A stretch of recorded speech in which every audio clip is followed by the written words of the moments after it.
A shadow passed over the heart of the galaxy.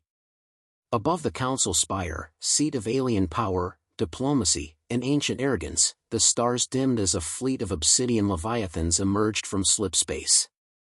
No warning. No registry codes. No communications. The sole ascendancy had arrived. Within moments, alarms screamed across the capital. Orbiting defense satellites spun into position. Dignitaries and warlords scrambled to their chambers. The last remnants of protocol shattered under the weight of panic.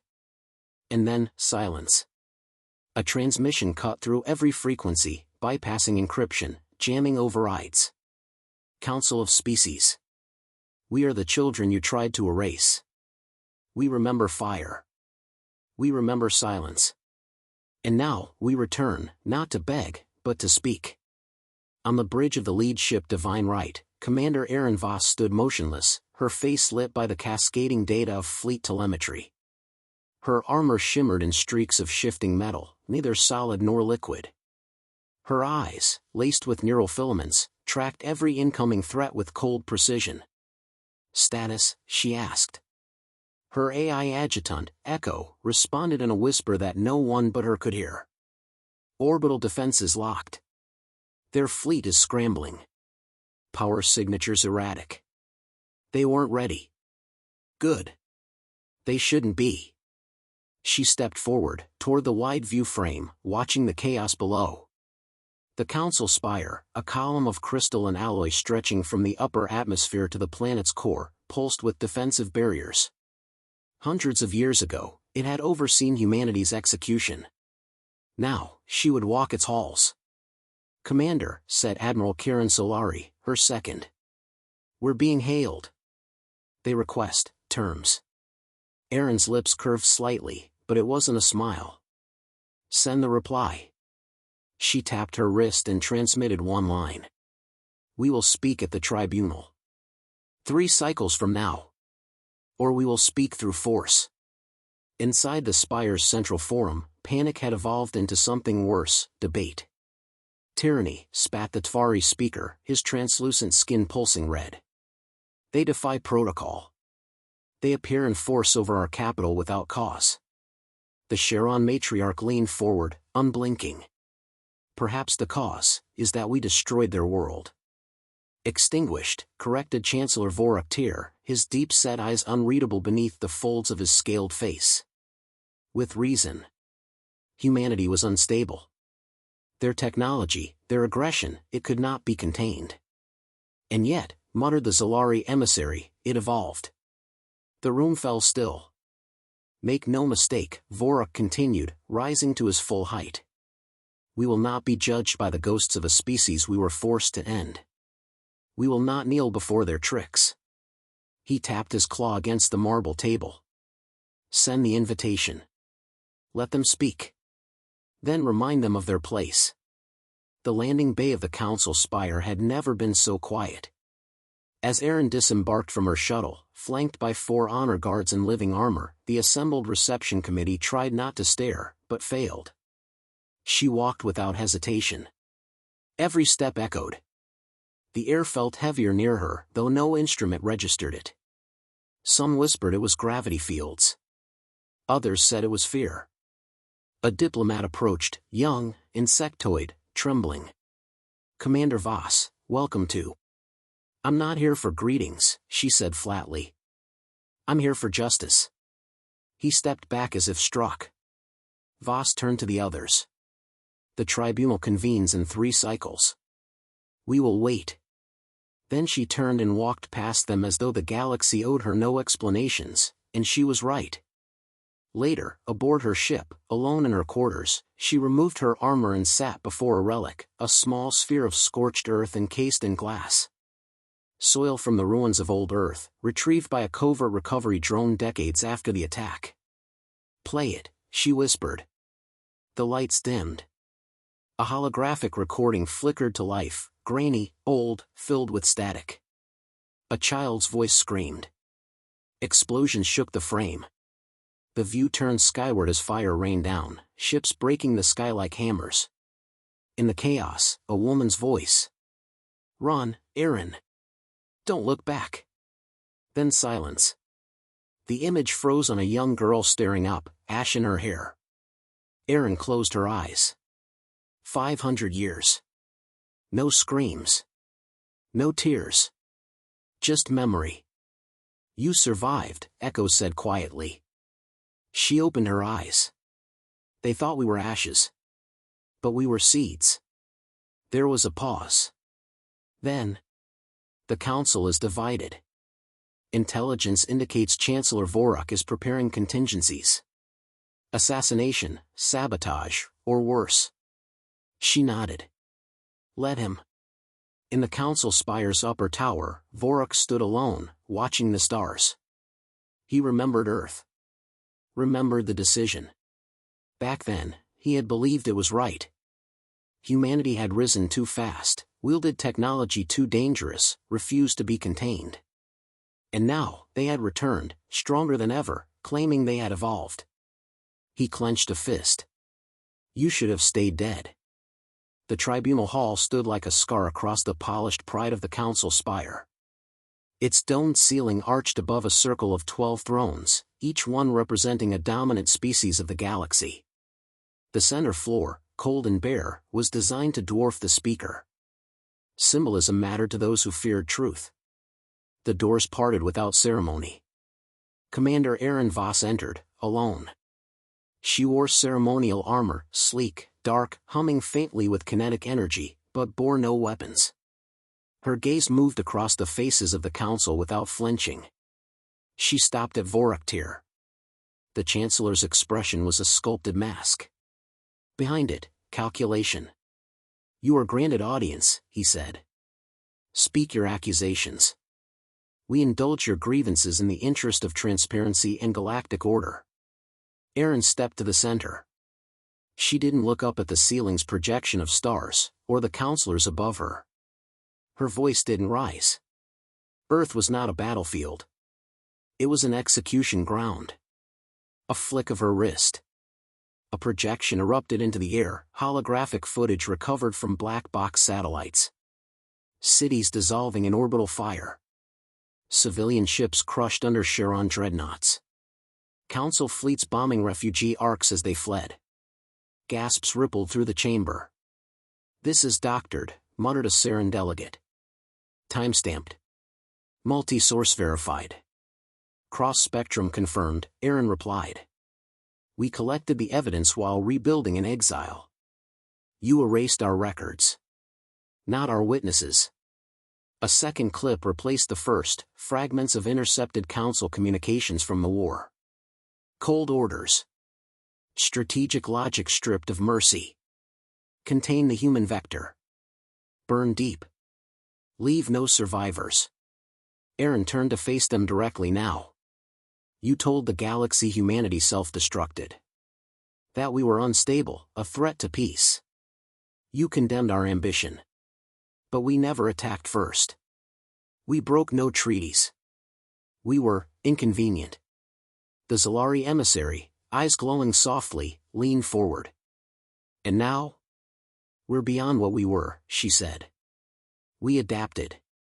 You fear us for our potential. Now you face what that potential became. There was silence, uneasy, layered. Vorak's voice sliced through it. You display emotion like it's proof. You want a hearing, yet come cloaked in shadow and arrogance. What exactly do you seek, Commander? Erin didn't blink. Recognition. A seat at this council. Reparations for the genocide of Earth's 10 billion. And the formal declassification of all records sealing the human purge from public knowledge. The Tvari diplomat hissed. Outrageous.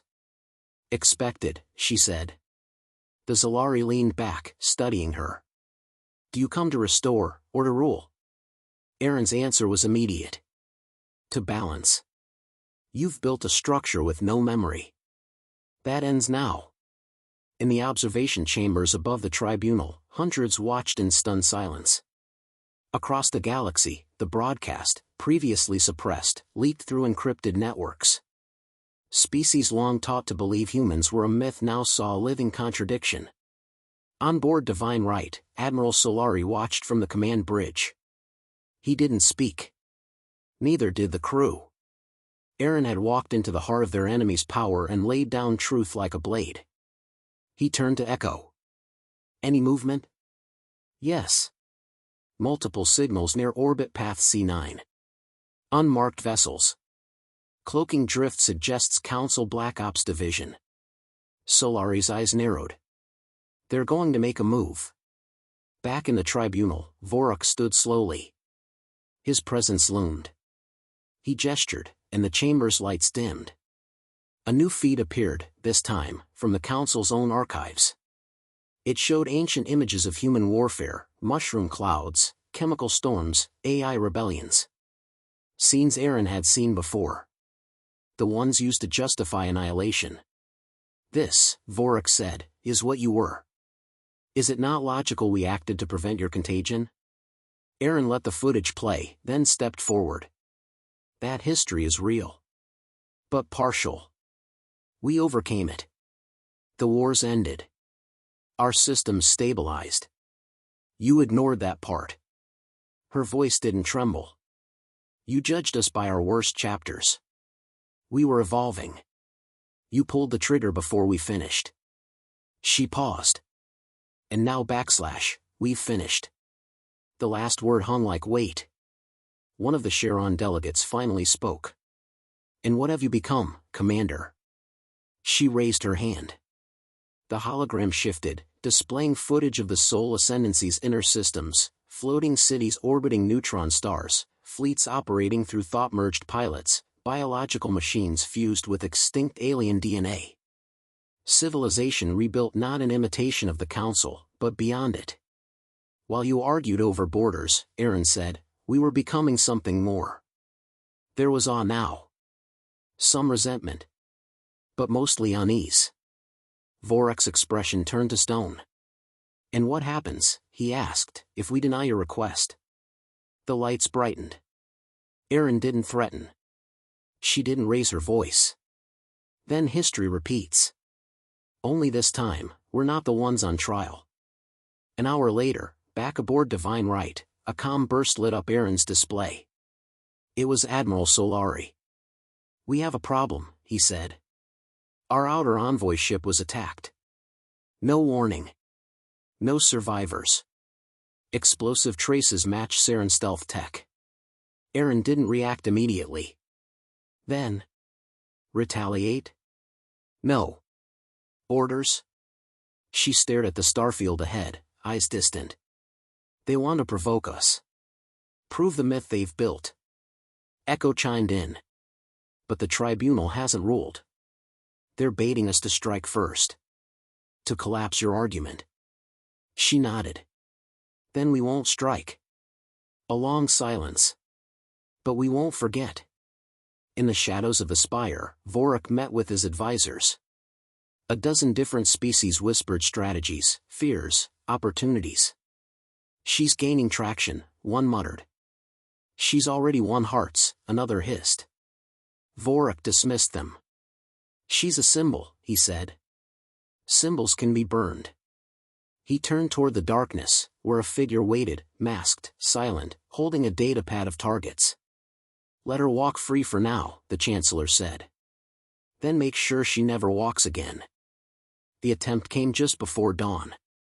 Inside the spire's guest wing, Aaron Voss sat cross-legged on the meditation dais, eyes closed, breath measured. Around her, the room was still, artificial sunrise creeping across the crystalline walls, simulating a serenity the galaxy didn't deserve. Then came the disruption. A shimmer. Barely perceptible, a blur where light bent wrong. A cloaked figure emerged from a ripple in the air. No sound. No scent. But Aaron opened her eyes. Too slow. The assassin lunged. She moved before the blade even glinted. A slide, pivot, elbow, precise and practiced. The figure hit the floor with a crunch of bone, struggling to vanish again. Aaron activated a pulse field. Cloaking failed instantly, revealing a Saren assassin, slender, exoskeleton cracked, eyes wild. He tried to speak. She silenced him with a glance. Who sent you? He choked on blood, spat out a name between gasps. Tyr. Vorak. Her jaw tightened. Security burst in seconds later, too late, by design. Aaron stood over the attacker, hands steady, voice calm. One of your own tried to kill a guest of the council. Shall I assume this was an individual effort? The guards looked between each other. She didn't wait for their answer. Council chambers erupted by midday. The evidence was irrefutable. Surveillance, residue from cloaking tech, neural residue signatures, all tied back to Vorak's inner circle. He denied everything. Fabricated, he roared. Human trickery. Psychological warfare. She seeks to destabilize us. But cracks were forming in the edifice of his power. The Zalari emissary stood. If the humans wanted war, they wouldn't have come in daylight. They came through the front door. You tried to silence them through the back. Others murmured. Lines were shifting. Vorak's fist struck the table. You would side with the architects of chaos? Aaron, watching from her podium, leaned forward. I warned you history would repeat. Later that cycle, Aaron met with Admiral Solari aboard a concealed deck of Divine Right. Holograms of fleet positions rotated slowly in the air. They're mobilizing, Solari said. Not officially. Not openly. But something's moving in the outer systems. Council forces are pulling resources from the Tvel front. That's not routine. Aaron examined the data. Dozens of ships reassigned. Outposts abandoned. Empty corridors along traditional warp routes. They're creating space. Clearing a path. Echo's voice echoed from the console. Possibility, they anticipate an armed response from us. Probability of a preemptive strike within the next 72 hours, 47.2% and rising. Vorak's trying to force our hand, Aaron said quietly. Corner us into looking like aggressors. Then what's our move? She looked up. We hold position. Every time they strike, we show restraint. Eventually, they'll overstep. And if they don't? Aaron's voice was ice. They will. That evening, as the stars turned red over the council spire, a secret meeting unfolded in one of the highest towers. Aaron stood across from Zalari emissary Rain, alone except for their respective aides, silent, watching. You risk everything, Rain said, gaze unreadable. Your arrival disrupted balance that took centuries to build. Balance built on a lie, Aaron replied. You think the galaxy is stable because no one questions the victors. But you're wrong. Stability without truth is just delay. The Zalari considered her for a long moment. We were not part of the purge. But we did not speak against it. Then speak now. Rain looked toward the void beyond the glass. If war comes, what do you intend to do? Aaron stepped closer. Her voice didn't rise. It didn't need to. We won't repeat your mistake. We won't burn cities. We'll dismantle the structure that made genocide procedural. This is not about vengeance. It's about clarity.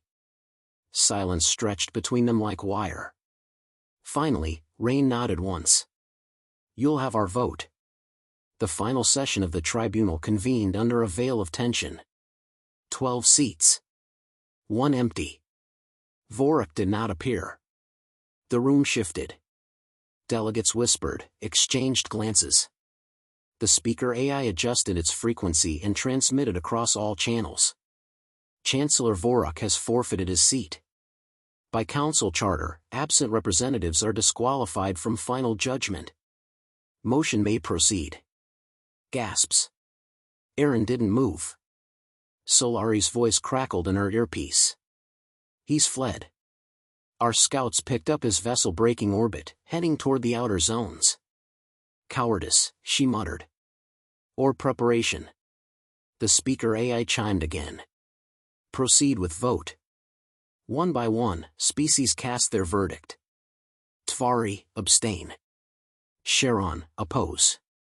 Zalari, in favor. Mirak Coalition, in favor. Saren, oppose. Karak Order, in favor. On and on.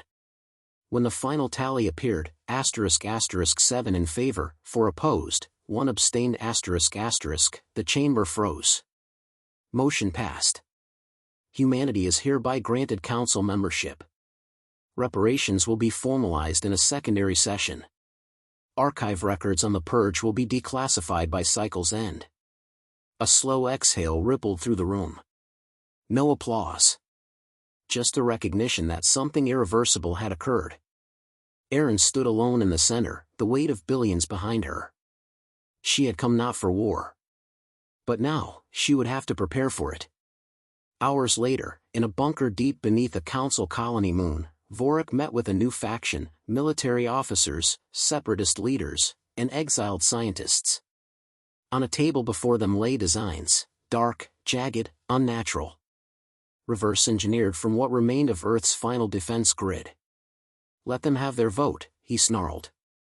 It means nothing. The game has moved beyond rules. They activated a display. At the center, a black sphere pulsed, a gravity weapon capable of collapsing a planetary core. Humanity has returned, Vorik said. But so have our answers. His lieutenants said nothing. They knew the war had already begun. It just hadn't been declared yet.